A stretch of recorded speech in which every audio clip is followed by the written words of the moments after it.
I've been without a home for almost 4 years now. It'll be 4 years in June or July of this year. And those 4 years have genuinely felt like 6 to 10 years if I compare it to other parts of my life, whether it was the 4 years of high school or 4 years of college. When I look back at the beginning of those 4 years, when I took a flight to France, that feels like it feels like there's been multiple whole stages of my 20s lived in those 4 years.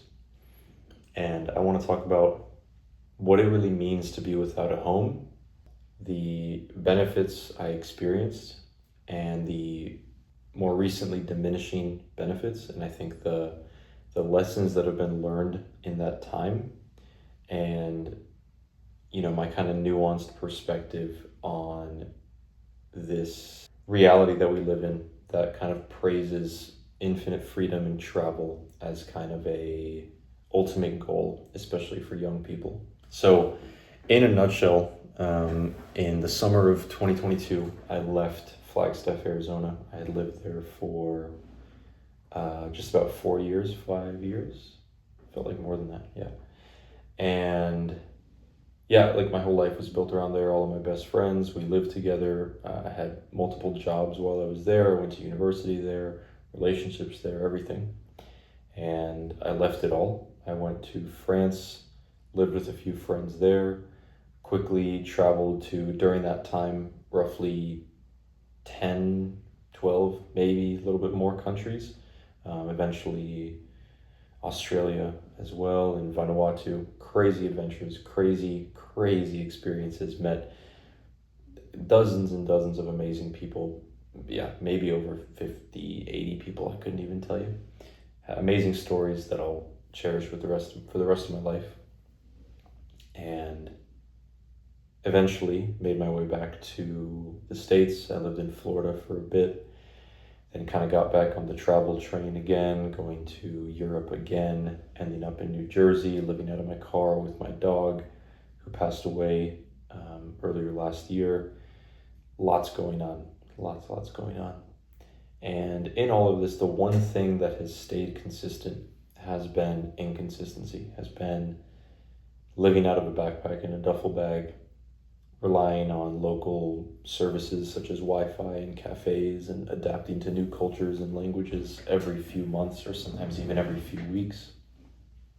And in my earlier 20s, I'm 27 now, that kind of, I saw that as the pinnacle of a life experience of just this infinite travel, infinite flexibility.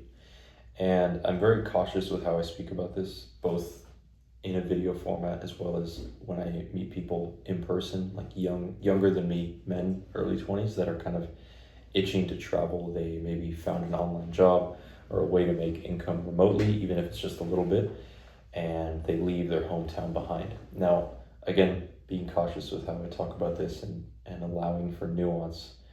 I don't think any of this is right or wrong. I don't think what I did was right or wrong. I think it taught me a lot, and I think I've hit a point, the reason why I'm making these videos, where I think I gained a lot of the lessons in that period of travel that I now, I'm not saying I'm qualified, but I'm interested in expressing the ideas that I learned along the way.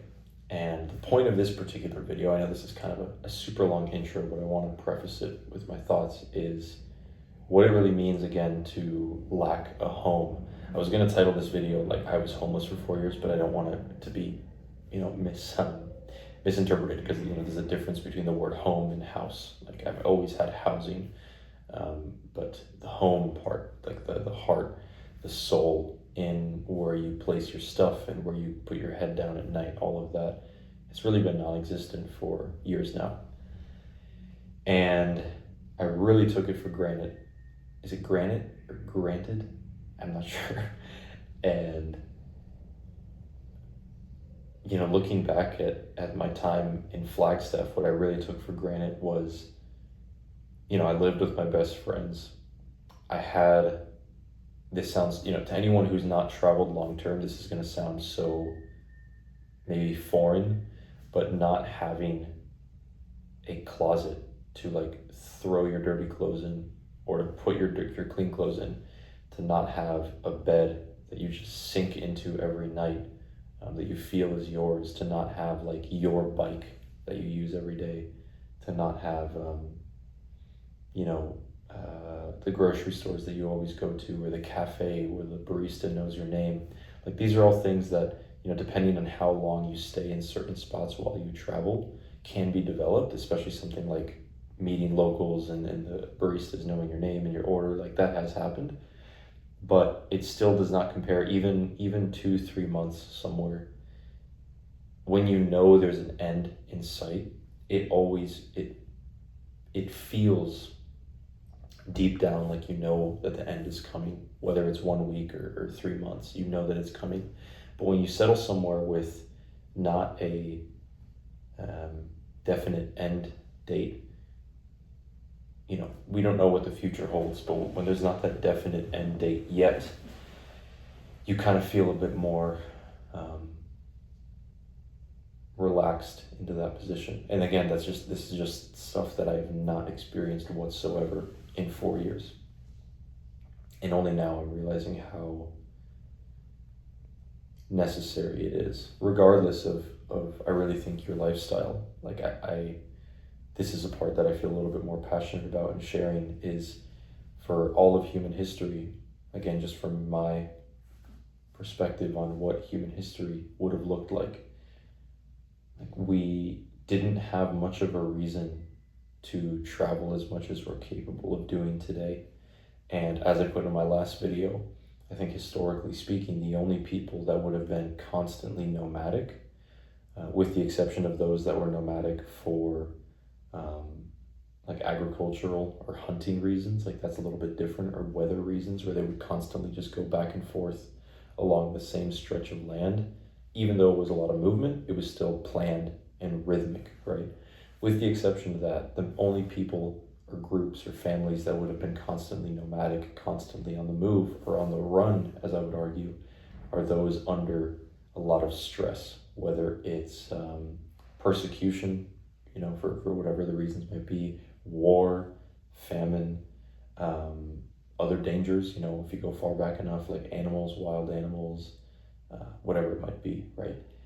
And the fact that we have the ability to do it now, like, just because you can doesn't mean you should, right? Just because you can travel all you want with the feeling of no consequences, because it's all free. You can leave when you want, you can come when you want, you can book an Airbnb for a day, a week, a month, a year, no consequences, right? And just because you can doesn't mean you should. And that's a big lesson that I've been learning. And this is something, I have a video, it sounds unrelated, but I have a video about like my vegan story and how it was kind of a progression into realizing maybe this wasn't the right move. It was also the same thing with travel. It wasn't a definitive point of like, this is it, I'm done.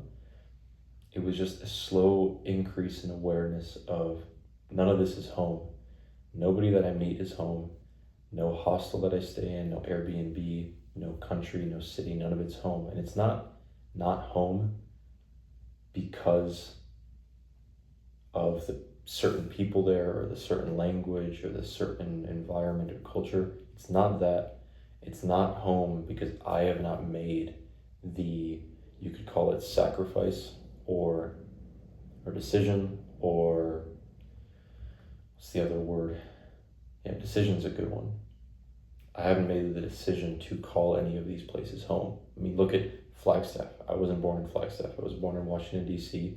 That was home until the decision was made for me by my family when I was 9 to move to Arizona. But a decision was made. That's what made Arizona home. Again, when I made the decision to go to Northern Arizona University, that was a decision. Decision meaning like cutting off. I think that's what it means. If you trace it back, it's like cutting off of one option, do that option separate from everything else. So any and all of these places, like I've traveled to many places that I would have loved to call home, from the beauty there, the food, the language, the people, the culture, the environment, the nature, all of that stuff. I would love to call many of these places home. But the only reason none of them became home is because I didn't make the decision to do so. Why I didn't make the decision to do so, again, I'm reiterating a lot, but for many years, I've been led to believe that a decision to settle and to call some place home was death to freedom. And again, just because you can doesn't mean you should. There's a famous runner named Eliud Kipchoge. I think he holds, I'm not sure actually if he holds the marathon world record, or anyway, he did the sub 2 hour like project marathon thing. And I'm sure that he isn't the first one to say this, but he said something that discipline is freedom.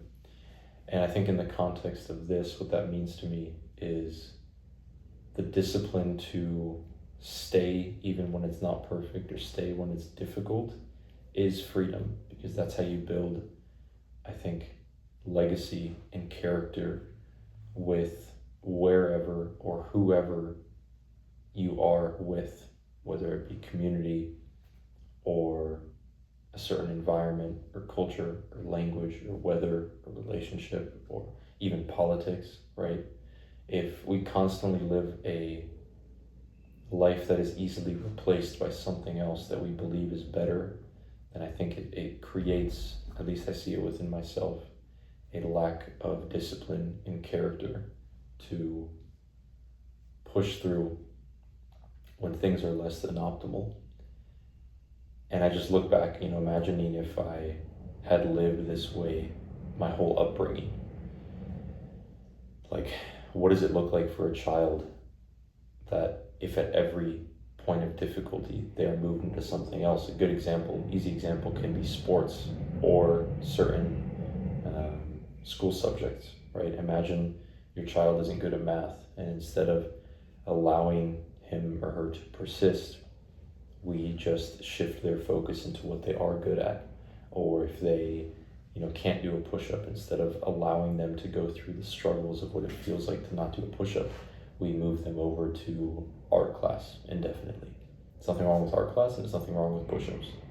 There's nothing wrong with math, nothing wrong with English. I think the real lessons exist in the persisting without really having another option, and really analyzing the whole world that is like the digital nomad world and this